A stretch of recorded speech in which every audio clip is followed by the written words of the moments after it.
Hello students and welcome again to Legacy IAS Academy. In this lecture, we will be talking about, or let's say analyzing, the 3 years of Ukraine-Russia conflict. We'll see the timeline, how it all started. It has been exactly 3 years since their conflict started. When it started, of course, 3 years back, what happened then in the middle of that conflict, what was happening, and presently, what is the situation of this particular conflict, what is happening with respect to that, and is there any lesson for India in this? We'll see that as well because the article talks about it. So what is the news? The news is all about in reaching out to Russia. Who is reaching out to Russia? Donald Trump or USA is reaching out to Russia. Why? To stop this war. So the article discusses that in reaching out to Russia, is Trump letting go of Europe, is abandoning Europe, is Trump favoring Russia a lot over here? So we'll discuss what is this all about. So what was the start of the Ukraine-Russia conflict? Of course, it started 3 years back, that is 24th February 2022. Now, it started when Russia invaded Ukraine. Russia invaded Ukraine, it entered Ukraine, and of course, it has basically destroyed or the sovereignty, security and safety of Ukraine by invading it. Not just that, what happened is, because of this, what impact did it have is the 1975 Helsinki agreement that was there.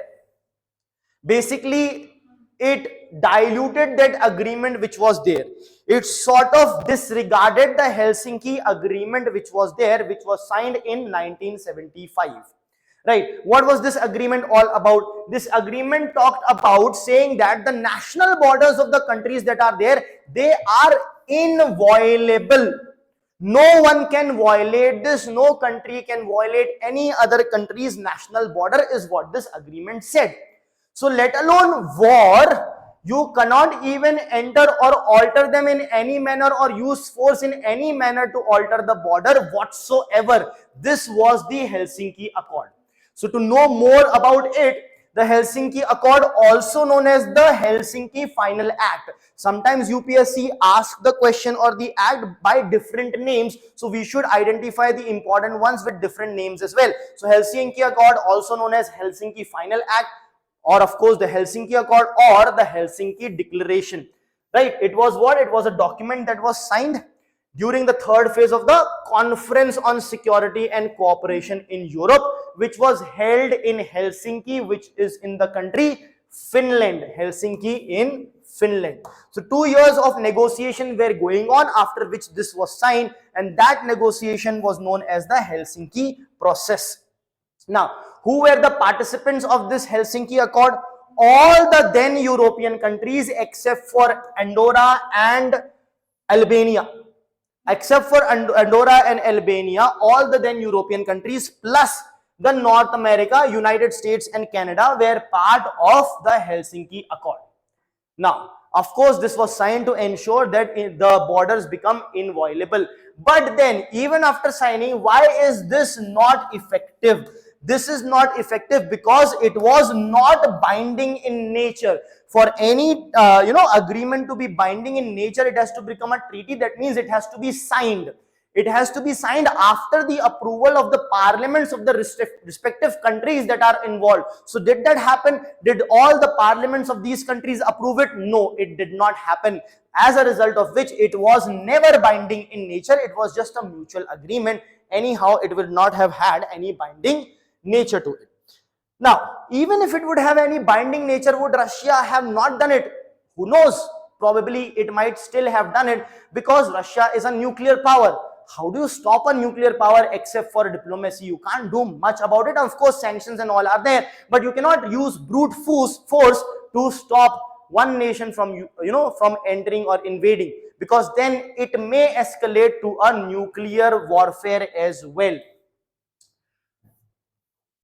Now, what events happened during the Ukraine-Russian conflict? Of course, Russia invaded. There were lives that were lost, right? At the same time, lives were lost at both the ends, but Ukraine lost more lives. And some land of Ukraine was seized and captured, and Russia basically seized that land. All that happened.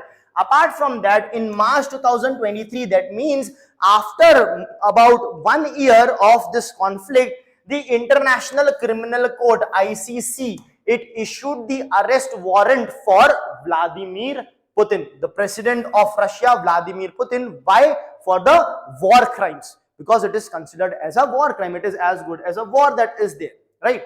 Apart from that, what happened? Russia was placed under sanctions by US and of course its allies. So what US did? US put Russia under sanctions. It also asked its allies to sanction Russia with respect to transaction, trade, etc., so on and so forth.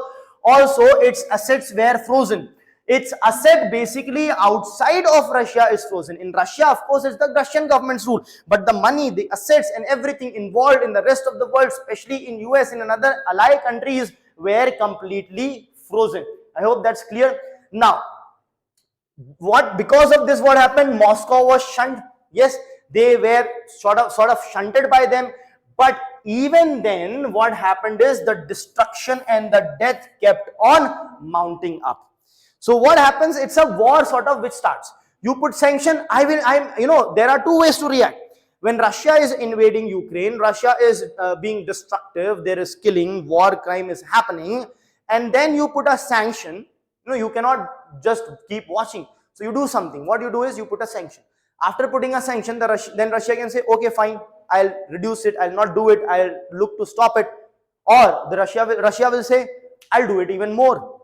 If you put any more sanctions, I will do it even more. Let's see now what you do. So that is a sort of a tussle which starts. So after these sanctions, it was noticed that the death and the destruction mounted even more.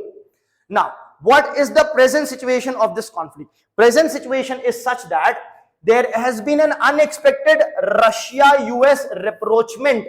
Rapprochement means approaching each other for establishing peace. So US is acting as a mediator, as an intermediary, of course, and US and Russia are coming together and wanting to have talks in order to quickly end the war. Now, US President Donald Trump, when he was few months back, when he was just a candidate for president, in his speeches, he had mentioned that once he becomes president, he will quickly want to end the Ukraine-Russia war. And that is exactly what he's trying to do aggressively. So already one round of talks have happened and it is ongoing. It is going to happen again in order to quickly close this particular war.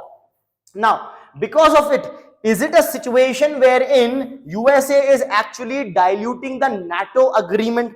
Now, what is NATO agreement and is it being diluted? So first, let's see what is NATO agreement. NATO is nothing but the North Atlantic Treaty Organization. It came into existence after the signing of North Atlantic Treaty, which is also known as Washington Treaty. It is signed between USA and the European countries, right? So why was it signed? It was signed in 1949. It was signed to safeguard these European countries from the Soviet expansion that was happening after World War II, right? It was signed for that particular thing. Now, its headquarters is in Brussels, Belgium. I hope that's clear, right? So what was happening? World War II had stopped, right? After that, the victors were there. They were wanting more and more land. Russia was one of the winners of the World War, right? So Hitler lost his life. Germany lost the battle against Russia. Major reason being the size of Russia and the winter of Russia. So what happened is, this is Russia, for example. The Germans entered. German had a strategy of blitzkrieg, sudden, complete, full-fledged sudden attack. But what happened? You can win small countries with this, but not such a huge country because things are spread over here. So Hitler did not think that he will require too much of time to win Russia. But what happened? He could not win Russia quickly and time was passing and winter had already set in. And as they were going inside Russia, their distance from the logistics, the food and everything was becoming more and more. And because of this was one of the biggest reasons why Germany had lost. And of course, Russia also had the military power. Now, Russia being one of the winners, what then Russia started doing? It started encroaching towards the western side, right? So the European countries, the Western European countries were having threat of Soviet expansion. That's when NATO was signed, wherein USA also played, a big brotherly role, saying that I am there, I will protect you. And this treaty literally mentioned that any attack by Russia, the then USSR, or on any of the members of NATO would be considered as an attack on all the NATO members. Right? This was the statement, and this is what NATO is. So now the question comes that when now USA is approaching Russia for talks in order to end the war, and talking about peace process, this, that. So is it a dilution of the agreement? Because if Russia is encroaching, now Ukraine is not a member, Ukraine wanted to become a member, but still it is encroachment towards the western side of Europe. So should USA had taken a stronger, more rigid and aggressive step against Russia? Probably it should have, but is USA doing that? No, it is rather talking about peace process. So isn't it the dilution of the commitment that the USA had with the other NATO members is what is being discussed, and probably it looks like that. However, Donald Trump is probably also not wrong on his part in his capacity of the US president, because he was very clear from the beginning, if I come, I'm going to stop this war. Not just that, he says that any war is bad, it is destructive, it is not good, which is a good thought process. If you can be consistent with that, that is a good thought process. So ending a war is not a bad thing rather over here, right? His focus is rather, many critics are saying, not with respect to the war, but that President Donald Trump is not governing, rather doing business, and probably it's good for business. Yes, you stop focusing on this, rather focus on your business, your trade, etc. And anyhow, doing well in business and trade does good for the country anyhow, right? Having said that, Donald Trump had also mentioned that we need to cut down on our defense spending. So this move is also in sync with his commitment of reducing the defense spending, as a result of which, all in all, of course it may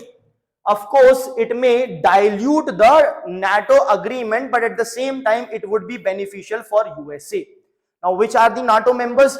This is a map which shows all the NATO members. Of course, along with it, USA is also a member.